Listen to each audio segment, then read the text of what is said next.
जय महाराष्ट्र सर्वांना. I hope सर्वजण चांगले असतील. येणाऱ्या 23 नोव्हेंबरला महाराष्ट्र शिक्षक परीक्षा म्हणजे ज्याला आपण टीईटीची टीचर्स एलिजिबिलिटी टेस्ट अशी परीक्षा म्हणून संबोधतो. येणाऱ्या 23 नोव्हेंबरला म्हणजे खूप 60 दिवसापेक्षा कमी दिवस आता बाकी आहे आणि या 60 दिवसाचं नियोजन प्लस वाल्यांनी काय करायचं, वाल्यांनी काय करायचं, दोन वेगवेगळे निकष आहे. पहिली ते पाचवी, पाचवी ते आठवी, 6वी ते 9वी, 9वी ते 12वी असे वेगवेगळे. मग त्यानंतर ज्यांनी ऑलरेडी टीईआयटीची नोव्हेंबरला परीक्षा आपल्या मेला परीक्षा दिली होती त्यांनी काय करायचं, मागच्या वर्षी टीईटी जे 2024 नोव्हेंबरमध्ये झाली होती त्यांनी दिली होती, त्यांनी परत द्यायची का, असे वेगवेगळे. आणि त्यातल्या त्यात वेगवेगळे फॉर्म भरताना काय काय तुमचे प्रश्न आहे. मग ते फॉर्म भरताना वेगवेगळे प्रश्न म्हणजे जसं डॉक्युमेंट्स आत्ताच जोडावे लागतील का, नंतर समांतर अक्षरामध्ये चेंज करता येईल का, नंतर माजी सैनिकांनी काय करावं, आत्ता सपोज माझी जन्मदिनांक 38च्या खाली आहे वगैरे किंवा वरती आहे तर काय करायचं. तर अशा वेगवेगळ्या प्रश्नांची उत्तर तुम्हाला आजच्या सेशनमध्ये बघायला भेटणार आहे. यासोबत त्याचं काय सिलेबस एक्झॅक्टली असणार आहे आणि कोणकोणती पुस्तकं लागणार आहे ते आपण बघणार आहोत. तर सुरुवात करूया एकदम फटाफट. आत्ताच्या आत्ता स्क्वेअर अकॅडमी ऑनलाईन हा ॲप डाउनलोड करून घ्या. याची लिंक मी खाली डिस्क्रिप्शन बॉक्समध्ये दिलेली आहे. तर त्यामध्ये तुम्हाला वेगवेगळे कोर्स दिसतील. त्या कोर्समध्ये तुम्हाला आपली लाईव्ह मॅथ्स अँड रिझनिंगची बॅच प्लस आता येणाऱ्या टेट करता आपण लाईव्ह फास्ट ट्रॅक बॅच आपण लॉन्च करत आहोत, त्याबद्दल पण मी तुम्हाला सांगणार आहे. तत्पूर्वी सुरू करूया टीचर्स एलिजिबिलिटी टेस्ट. आता यामध्ये बघा मी थोडं फास्ट जाणार आहे, मी पहिलेच सांगतोय, कारण की मला 20 ते 25 मिनिटापेक्षा जास्त वेळ द्यायचा नाही आहे या व्हिडिओला. ठीक आहे. ही वाली नोटिफिकेशन आली होती. आता हे छोटं दिसत असेल तुम्हाला तर मी याला मोठं करून दाखवतो. जेव्हा मी ओरिजिनल महा टेट बघा याची वेबसाईट पण दाखवतो, त्या वेबसाईटचा स्क्रीनशॉट पण मी आणलेला आहे. त्याच्यावर तुम्हाला क्लिअर कट मेन्शन केलेला आहे हा GR, तो डायरेक्टली GR मी वाचतो. बघा हे लहान दिसत असेल, ही अशी वेबसाईट आहे. महाराष्ट्र राज्य परीक्षा परिषद घेणार आहे. पहिलेच सांगतोय की ही TCS IBPS घेणार नाही, तो लफडाच गेला तुमचा. ठीक आहे. आता महाटेट परीक्षेची ऑनलाईन आवेदन भरण्याची प्रक्रिया 15 सप्टेंबर म्हणजे ऑलरेडी सुरू झालेली आहे. 3 ऑक्टोबर पर्यंत दिनांक आहे. वाटलं तर दाखवून देतो बघा. आवेदन 15 पासून 3 ऑक्टोबर पर्यंत आहे. 23 तारखेला आणि 23 तारखेला पेपर 1 पेपर 2 एकाच दिवशी होणार आहे. सर मग आम्ही पेपर 1 नुसता द्यावा का नुसतं पेपर 2 द्यावा का दोन्ही द्यावं, ते सगळं मी डिस्कस करणार आहे. फक्त पेपर 1 आणि पेपर 2 मध्ये 1.5 तासाचाच फरक आहे. ते एकाच दिवशी तुम्हाला सगळं काही करू शकतो. बघा आणि हे हेल्पलाईन नंबर दिलेला आहे, तर फोन केला आणि उचलला तर बोलून घ्या, पण तशी काही गरज नाही. ठीक आहे. तर तुमची ही Maharashtra state council of examination Maharashtra teachers eligibility test state level महाराष्ट्राची आहे. प्रत्येक स्टेटच्या वेगवेगळ्या होतात. त्याच्यामध्ये पेपर 1 त्याला आपण 1ली ते 5वी म्हणतो, त्याला प्रायमरी लेवल म्हणतात. आणि जो दुसरा असतो 6वी ते आहे 6वी ते 8वी वाला अप्पर प्रायमरी टीचर. ऑफलाईन परीक्षा असणार आहे. MCQ असणार आहे. 150 प्रश्न 150 मार्काची असणार आहे. 1 मार्काला 1 प्रश्न असणार आहे. नेगेटिव्ह मार्किंग नसते, हे पण लक्षात घ्या. आणि भरपूर वेळ दिलेला असतो, 2.5 तास. मोर दॅन सफिशियंट आहे. mahatet.in. आता ही एक्झाम कोणासाठी एक्झॅक्टली असणार आहे, काय असणार आहे, तिथून मी सुरुवात करतो म्हणजे एक्झॅक्टली तुम्हाला कळणार की आता हा सेशन बघायचा की नाही बघायचा. सर्वात पहिले तर बघा 3 वेगवेगळ्या प्रकारच्या टीचर्सच्या टेस्ट आहेत. Teachers eligibility test. तर एक CTET आहे, तुम्हाला सेंट्रल टीचर्स एलिजिबिलिटी टेस्ट. ही CTET सेंट्रल लेवलची आहे. ही TET आणि ही TIT. ॲक्च्युली तुमचं जे काही म्हणजे ज्या बेसिसवर तुम्हाला शिक्षक म्हणून निवडलं जातं ती ही वाली एक्झाम आहे TIT. ही TET ज्याबद्दल आपण आता या व्हिडिओ सेशन मध्ये बोलत आहोत ती फक्त पात्रता निकष म्हणजे फक्त पास व्हायचं आहे. ठीक आहे. मिनिमम तेवढे मार्क्स पडले की तुम्ही TET पास, त्या बेसिस नंतर TIT द्यायची असते. तर पहिल्यांदा ही द्यायची असते, त्यानंतर ही द्यायची असते. आता काही जणांनी ही दिलेली नाहीये आणि आत्ता मे मध्ये दिली, असं पण होऊ शकतं ना. मग परत आता ही द्यायची का, किंवा काही जण ऑलरेडी एवढ्या वर्षापासून शिक्षक होते त्यांनी द्यायची का, कारण गव्हर्नमेंटने कंपल्सरी केलंय 2 वर्षाच्या आत तुम्हाला TET परीक्षा पास होणं गरजेचं आहे. तिसरी गोष्ट, जे ऑलरेडी शिक्षक आहे ज्यांना प्रमोशन पाहिजे त्यांनी पण दिलं पाहिजे की नाही, तर ते सगळं बोलूया. बघा मी या व्हिडिओचा बायफर्गेशन अशा प्रकारे केलेलं आहे. TET परीक्षा कोण द्यावी, कशी द्यावी, का द्यावी, कोणी द्यावी, कोणी नाही द्यावी. तर 2 गोष्टी आहे. 1ली ते 8वी यामध्ये तुम्हाला जर शिक्षक व्हायचं असेल तर टीईटी कंपल्सरी. आणि अच्छा बघा, मी बोलताना आता उच्चार कसा करणार, मी टीईटी टीईटीच म्हणणार आणि टेट म्हटलं की TAIT आहे. ठीक आहे. तर 9वी ते 12वी मध्ये तुम्हाला टेट कंपल्सरी नाही. तर इथंच तुमचा मॅटर सॉल्व्ह झाला. खूप जणांचा 50% जणांचा की जर 1ली ते 8वी आहे तरच द्यायची, अन्यथा नाही. एक दुसरी गोष्ट, जर टीईटी 2025 बद्दल आपण बोलत आहोत तर कोणी कोणी दिली पाहिजे, ज्यांनी नुकतेच BEd DEd पास झाले किंवा शेवटच्या वर्षी जे आहे, शेवटच्या वर्षीचं पण मी बोलतो, सध्या शिक्षक आहे त्यांना आता गव्हर्नमेंटने कंपल्सरी केलं, पदोन्नती पाहिजे, प्रमोशन पाहिजे त्यांच्यासाठी. आता वेगवेगळ्या कॅटेगरीतले वेगवेगळे जण आहेत, त्यांचे वेगवेगळे प्रश्न असणार आहे. तर कॅटेगरीनुसार आपण प्रश्न सोडवण्याचा प्रयत्न करूया पहिल्यांदा, त्यानंतर बाकीचं नंतर बघूया.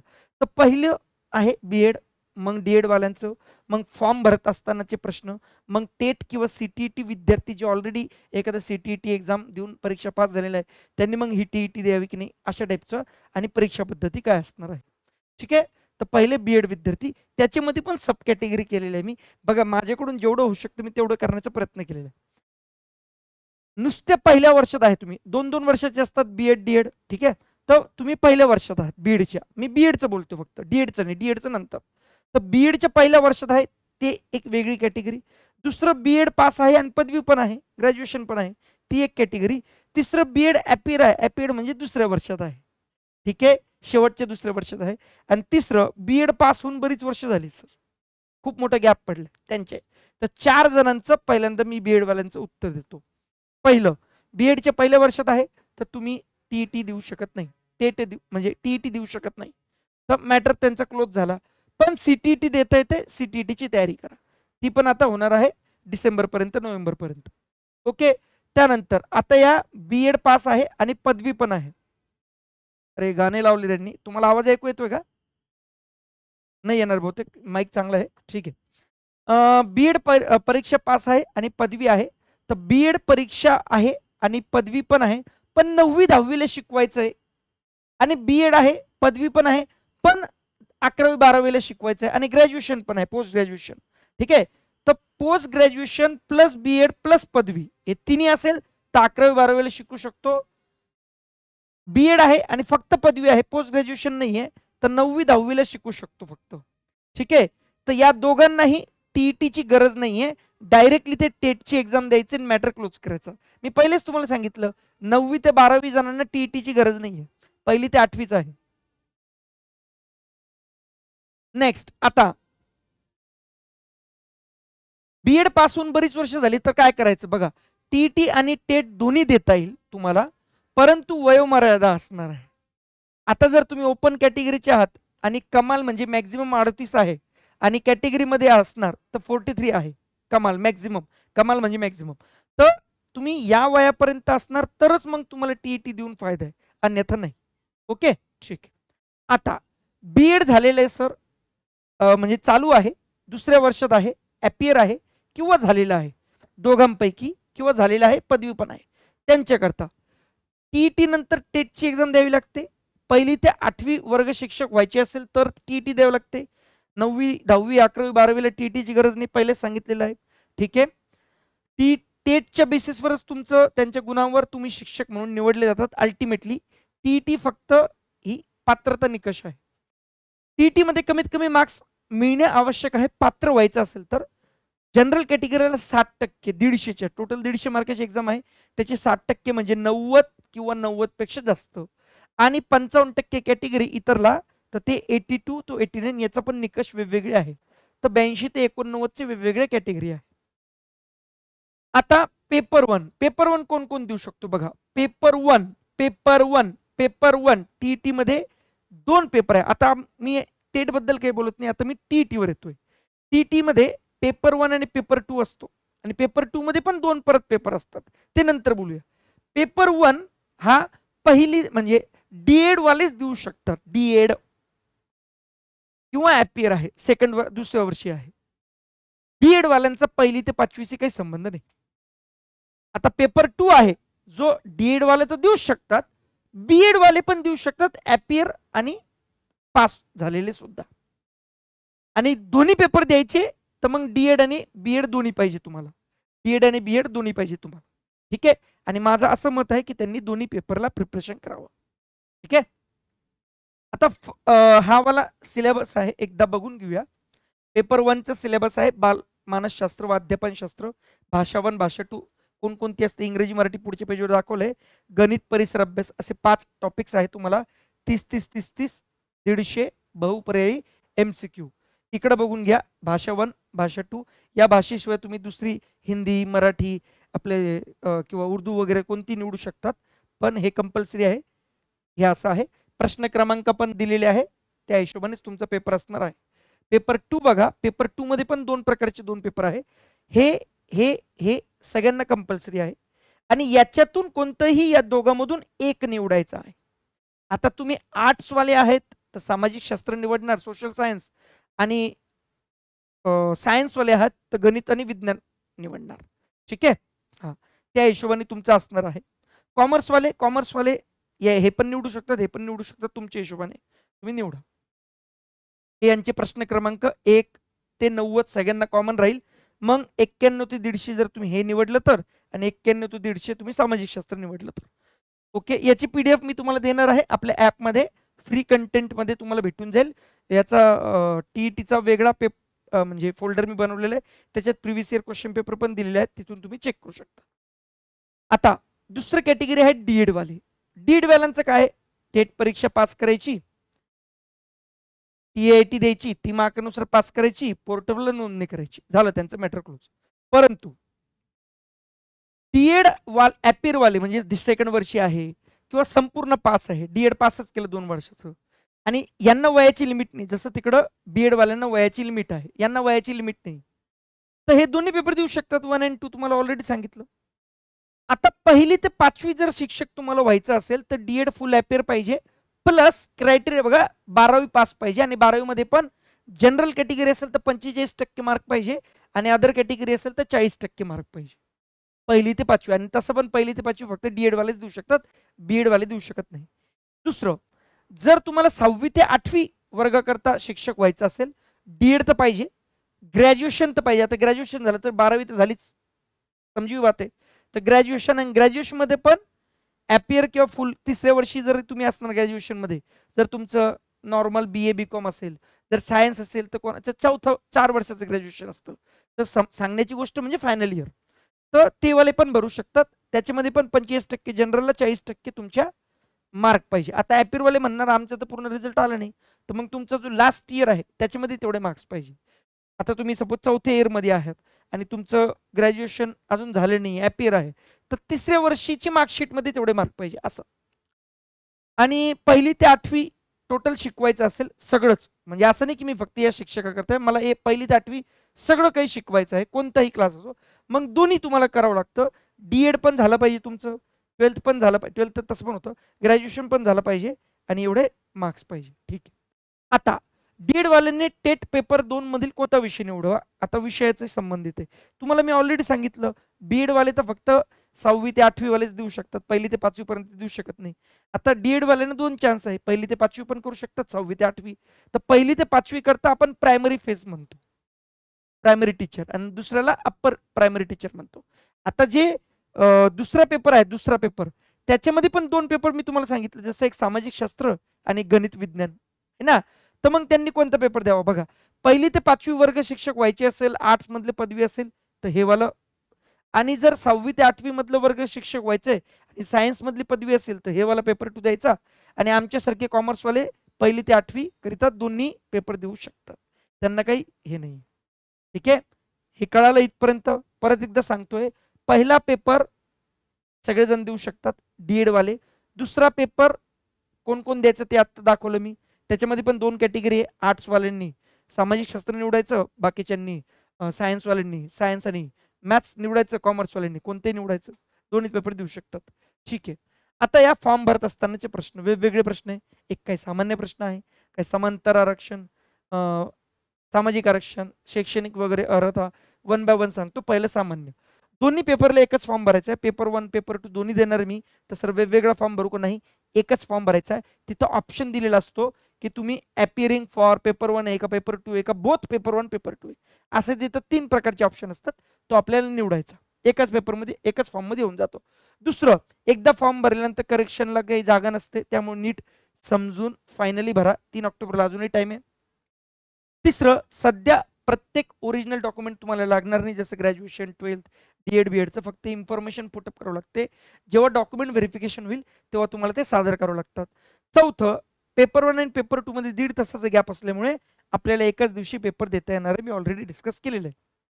आता ज्यांनी पेपर 1 आणि पेपर 2 मध्ये दोन्ही निवडले, म्हणजे दोन्ही पेपर देणारे भाऊ, पेपर 1 पेपर 2, ठीक आहे, तर त्यांची भाषा कोणती असणे, असं असू शकतं का की सर पेपर 1 ला वेगळी भाषा, पेपर 2 ला वेगळी भाषा? नाही, असं नाही. पेपर 1 आणि पेपर 2 मध्ये तुमचं सामाजिक शास्त्र असो किंवा गणितशास्त्र असो, तुमची एकच भाषा असते. जर पेपर 1 तुम्ही इंग्लिशमधून देणार तर पेपर 2 पण इंग्लिशमधून, असं. म्हणजे पेपर 1 करता वेगळी भाषा आणि पेपर 2 करता वेगळी भाषा, असं नाही. म्हणजे ती भाषेचा जो पेपर आहे ना, पेपर 1 पेपर 2 आहे MCQs. आता तुम्ही इंग्लिशमध्ये वाचता का मराठीमध्ये वाचतात तो विषय नाही ना, पण ती जी भाषा निवडायची आहे ती वेगवेगळी नसता कामा नये. पेपर 1 ला इंग्रजी मराठी तर पेपर 2 ला पण इंग्रजी मराठी. तुम्ही असं नाही करू शकत पेपर 1 ला इंग्रजी मराठी, पेपर 2 ला इंग्रजी आणि हिंदी घेतलं, नाही चालणार. दोन्ही पेपरला एकच भाषा पाहिजे, इंग्रजी मराठी इंग्रजी मराठी. सपोज हे घेतलं तर, असं एक्झाम्पल. ओके. नेक्स्ट, समांतर आरक्षण. समांतर आरक्षण म्हणजे सध्या फॉर्म भरताना समांतर आरक्षणाचे कागदपत्र नाही, परंतु टेटचं. आता याच्यानंतर तुम्हाला टेट द्यावी लागणार आहे, तेव्हा सादर केले चालतं का? येस. दुसरं, सध्या माझी कॅटेगरी ही अमुक अमुक आहे, पण कॅटेगरीनुसार माझ्याकडे EWS सर्टिफिकेट नाही, ACBC सर्टिफिकेट नाही, पण सध्या मी नॉर्मल देतो आणि नंतर कागदपत्र सादर करतो, टेटच्या मध्ये अपलोड करतो. तोपर्यंत येणार आहे, मला माहित नव्हतं, असं आमका फलका डिमाना. तहसील ऑफिसमध्ये जाऊन आलो, ते म्हणले 20 दिवस लागतील वगैरे, तोपर्यंत फॉर्मची डेट चालली जाईल. मग आता कसं फॉर्म भरू? तुम्हाला ज्या कॅटेगरीतून भरायचं त्याच कॅटेगरीतून भरा, फक्त नंतर इन्फॉर्मेशन किंवा नंतर अपलोड केलं तरी चालतं. होय. आता हे असं असतं, याला म्हणतात सामाजिक आरक्षण, सोशल रिझर्वेशन, आणि हे समांतर आरक्षण, पॅरलल रिझर्वेशन. त्याच्यात महिला 8 जणांचा समावेश होतो. महिला, माजी सैनिक, दिव्यांग, खेळाडू, प्रकल्पग्रस्त म्हणजे हे प्रोजेक्ट अफेक्टेड, हे अर्थक्वेक अफेक्टेड, हे पदवीधर अंशकालीन आणि अनाथ ऑर्फन. ठीक आहे. हे दिव्यांग म्हणजे हँडिकॅप, खेळाडू म्हणजे स्पोर्ट्स, माजी सैनिक म्हणजे एक्स सर्व्हिसमॅन, महिला म्हणजे फिमेल. हे वेगवेगळं. ठीक आहे. एवढं वेगवेगळं रिझर्वेशन आहे. 72% यांना रिझर्वेशन आणि खुल्याला फक्त 38%. ठीक आहे. बाकी 62% इकडे गेलं. आता त्याच्यानंतर शैक्षणिक म्हणजे आता मी सध्या सपोज फक्त ॲपियर आहे, नंतर माझं B.Ed झालं, D.Ed झालं, नंतर मला एकदम टोटल मार्कशीट भेटून गेली, डिग्री सर्टिफिकेट भेटून गेलं, तर टेटमध्ये नंतर अपडेट केलं चालेल का? चालेल, काही प्रॉब्लेम नाही. आता पदवीच्या फायनल इयरमध्ये अजून पदवीची मार्कशीट आली नाही, नंतर अपडेट केलं का? चालेल, चालेल, काही प्रॉब्लेम नाही. ठीक आहे. आता एटीकेटी. आता असे पण काही आहे की सर मी शेवटच्या वर्षी आहे पण माझं एटीकेटी आहे, पहिल्या वर्षीचं, दुसऱ्या वर्षीचं, अजून मी एखादा सब्जेक्ट पास नाही झालो, मग काय करायचं? बाबा बघा, काही टेन्शन घेऊ नका. तुम्ही थर्ड इयरमध्ये आहे ना, सध्या आहे ना, सध्या तुम्ही एक्झाम तर देऊ शकता. एक्झाममध्ये काय लफडा नाही. बघा, मी इथं सगळं लिहिलंय 1 बाय 1. तुम्ही एक्झाम देऊ शकतात. मग फॉर्ममध्ये मार्क्स कोणते टाकायचं तुम्हाला आधीच सांगितलं. तुम्ही ज्या वर्षी आहात, सपोज आता तुम्ही थर्ड इयरमध्ये, तर मागचं वर्ष म्हणजे सेकंड वर्षाची मार्कशीट टाका. भले त्याच्यात एखादा विषय राहून द्या, काही फरक पडत नाही. ठीक आहे. Done done done. एटीकेटी म्हणजे अलाउड टू कीप टर्म. खूप जणांना माहीत नसतं ते. माजी सैनिकांचे आता 3 कॅटेगरी वेगवेगळे आहे. माजी सैनिक जे स्वतः एक सर्व्हिसमॅन आहे किंवा शहीद झालेले, त्यांची पत्नी आहे किंवा त्यांचे कुटुंबीय. कुटुंबीय म्हणजे मामा, चाचा, काका असे नाही. कुटुंब म्हणजे मी, माझी बायको, माझे मुलं मुली, असं याला प्रायव्हेट कुटुंब म्हणतात. पर्सनल कुटुंब, कुटुंबाची एक व्याख्या दिलेली आहे. ठीक आहे. या 3 कॅटेगरीलाच टेटमध्ये निकष. आता तुम्हाला जनरल करता 60% पाहिजे, बाकी कॅटेगरी करता 55% पाहिजे, पण तुम्हाला इथं एक्स्ट्रा 15% सूट आहे. तर जसं जनरल करता 90 मार्क पाहिजे, कॅटेगरीवाल्या करता मिनिमम 82 मार्क पाहिजे, ते यांना फक्त 67.5 मार्क पाहिजे. हा फायदा इथं पास होण्याकरता, कारण की नुसती पात्रताची एक्झाम आहे. ठीक आहे. आणि खूप जणांना असं असतं की सर माझ्या घरातले माजी सैनिक आहे, मग आम्ही त्यांचे कुटुंबीय आहोत, तर मला चालेल का? नाही, तुम्हाला नाही चालणार. हे क्लिअर कट मेन्शन करतोय. ठीक आहे. चलो, आता टेट आणि CTET वाले. आता बघा, मे 2025 मध्ये आता सध्या 3-4 महिन्यापूर्वी टेटची एक्झाम झाली होती. तिथं आम्ही टेटची एक्झाम दिली, आम्हाला चांगले मार्क आहे, 180+ आहे. पण आता टेटची एक्झाम आत्ता दिली तर चालेल का? नाही. आत्ताची जी तुम्ही एक्झाम देणार ही ह्या टेटच्या नंतर देताय ना, मग आता याचा फायदा तिथं नाही होणार. आत्ताच्या टेटचा एक्झाम पुढच्या वर्षीचे टेट, आता TETचा फायदा जी होणार आहे अपकमिंग, तिचा येणाऱ्या टेटच्या एक्झाम मध्ये होईल. तुम्ही मागे नाही जाऊ शकतात, पुढे जाऊ शकतात. क्लिअर कट मेन्शन केले. आता बघा, मी माझ्या भाषेत लिहिलेलं, टाईप केलेलं आहे. काही चुकामुक झाली तर मला खाली कमेंट बॉक्समध्ये सांगा, ठीक आहे? तर मी वाचून दाखवतो, आपण देऊ शकतात. पण टेट 2025 परीक्षा पास होऊन आपण पवित्र पोर्टलच्या द्वारे शिक्षक होऊ शकतात, जर टेटच्या आधी आपण टीईटीची परीक्षा पात्र असणार तरच. पण जर आता पहिल्यांदा टीईटी देतोय तर तुम्हाला आता झालेल्या टेटच्या एक्झाम मध्ये फायदा उचलता येणार नाही. आत्ताची टीईटी जी 2000 परीक्षाची 25ची परीक्षा देणार आहात, याचा फायदा आपल्याला पुढील येणाऱ्या काळाच्या टेट मध्ये फायदा होईल, ठीक आहे? नेक्स्ट, आता सीटीईटी आणि टीईटी परीक्षा ज्यांनी पहिलेच दिली आहेत त्यांना परत टीईटी परीक्षा द्यावी लागेल का, तर याचं उत्तर 50% येस, 50% नो. आता सीटीईटी ऑलरेडी दिलेली आहे, ठीक आहे, महाराष्ट्रामध्ये लागायचं आहे तर टेट तर द्यावी लागेल. परंतु पहिल्यांदा टीईटी दिली होती सर मी, पण त्याच्यात मला 84 मार्क होते, म्हणजे 90 पेक्षा कमी, बस एवढं मला सांगायचं आहे. 90 पेक्षा कमी मार्क होते. मग 90 पेक्षा कमी मार्क होते पण मी कॅटेगरीमध्ये, तर मग मला देणं गरजेचं का, देणं गरजेचं का? मी एक्झाम्पल सकट दिलेलं बघा, मी बाजूला सरकतो, एकदा वाचून बघा. कारण कसं होतं, आत्ता तुम्ही कॅटेगरीमध्ये आहात, तो तुमचा नंबर कॅटेगरीमधूनच लागेल. पण तुम्ही कॅटेगरीमध्ये असून सुद्धा जर तुम्हाला ओपन मधल्या जागांसाठी सुद्धा जर कॉम्पीट करायचं असेल तर तुम्हाला 90 पेक्षा जास्त मार्क पाहिजे. आणि पहिल्या दिलेल्या टीईटी एक्झाम मध्ये 90 पेक्षा कमी असेल तर आता परत 2025 ची टीईटीची एक्झाम द्या आणि तुम्ही 90 पेक्षा जास्त मार्क आणा, मग तुम्ही दोन्ही ठिकाणी कॉम्पीट करू शकतात. एक जसंच्या तसं लिहिलेलं मी, वाचून बघा. आणि मुद्दाम मोठा फॉन्ट ठेवलाय.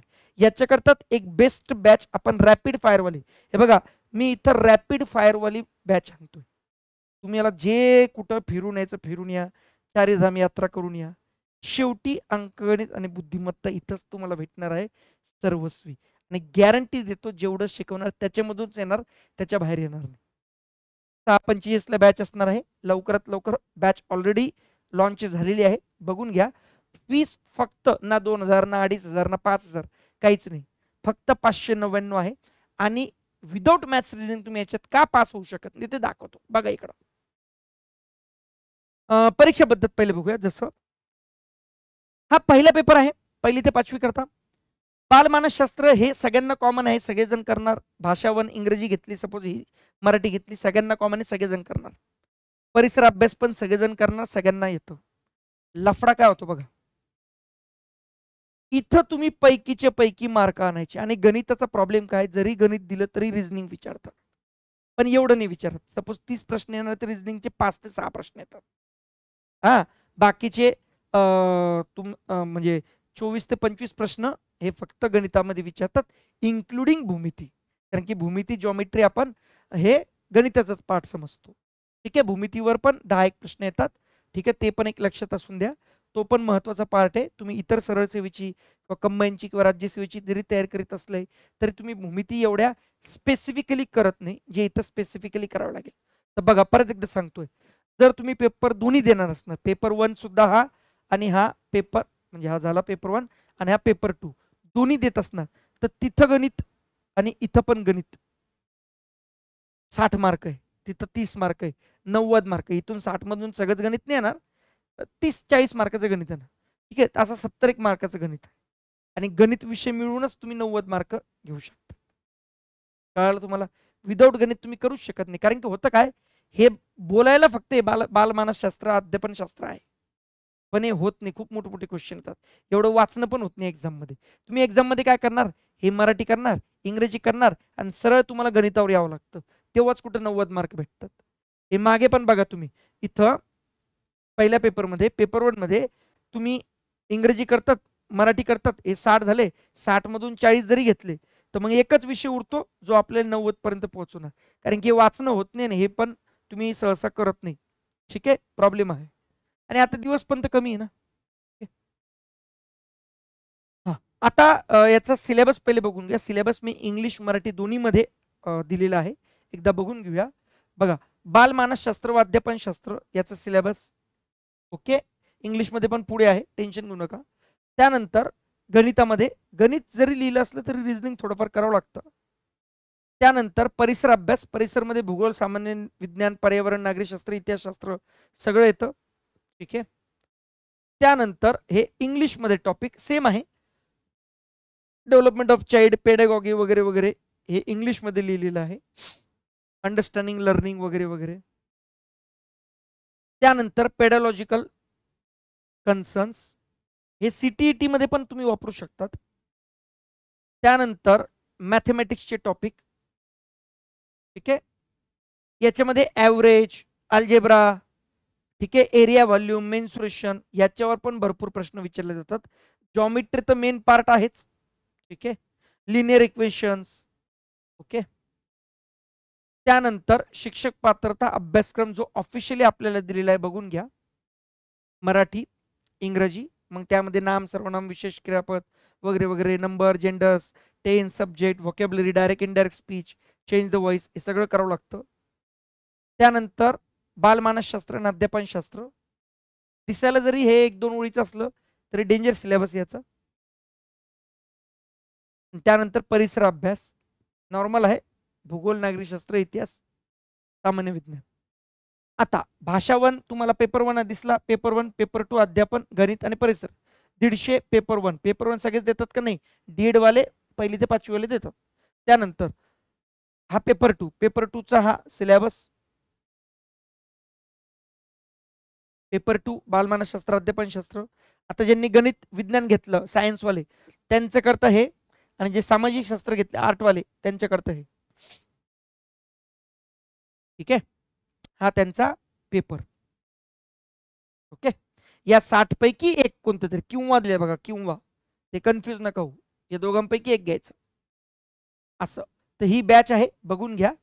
महाराष्ट्र शिक्षक पात्रता बेसिक पासून. टेन्शन घेऊ नका. लाईव्ह प्लस रेकॉर्डेड आहे. फटाफट फटाफट बेसिक सेशन बघायला सुरुवात करा. ऑलरेडी बॅचमध्ये अपलोड केलेली आहे. शिक्षक व्हायचं स्वप्न असेल, ऑलरेडी शिक्षक असेल, टीईटी कंपल्सरी द्यावीच लागणार आहे. पदोन्नती पाहिजे तरी सुद्धा टीईटी द्यावी लागणार आहे. तर देऊन टाका, मॅटर क्लोज करा. ओके. पुस्तकं बघा, मार्केटमध्ये वेगवेगळी पुस्तकं आहे. विद्याभारतीचे एक पुस्तक आहे. पेपर 1 पेपर 2 करता दोन्ही वेगवेगळी त्यांनी पुस्तकं काढली. ही पेपर 1 करता सगळं आहे गाईड प्रमाणे आहे. हे पेपर 2 करता गाईड आहे. टोटल मोठं मोठं जाडजाडा पुस्तक आहे. सगळं काही कव्हर होऊन जातं याच्यात. याच्याशिवाय जर तुम्हाला 2 वेगवेगळी पुस्तकं नाही घ्यायची, एवढा खर्च नाही करायचा, 500-550ची पुस्तक आहे, तर त्याच्यापेक्षा एकच पुस्तक घ्या डायरेक्टली. IBPS TET संपूर्ण मार्गदर्शक पेपर 1 पेपर 2 दोन्ही. हे नाही तर हे सिंगल पेपर म्हणजे सिंगल पुस्तक, हे पण दोन्ही पेपर 1 पेपर 2 दोन्ही इन्क्लूड आहे. इकडे पण पेपर 1 पेपर 2 दोन्ही इन्क्लूड आहे. आणि हे सिंगल सिंगल. ज्यांना फक्त पेपर 1च द्यायचं आहे त्यांनी हेच पुस्तक घ्या. ज्यांना फक्त पेपर 2 द्यायचं आहे त्यांनी हे घ्या. ज्यांना दोन्ही द्यायचे त्यांनी हे वाला किंवा हे वाला घ्या. त्याच्यानंतर प्रश्नपत्रिका, ज्यांना फक्त पेपर 1चं पाहिजे त्यांनी ही प्रश्नपत्रिका घ्या. ज्यांना फक्त पेपर 2च्या प्रश्नपत्रिका पाहिजे मागच्या त्यांनी ही घ्या.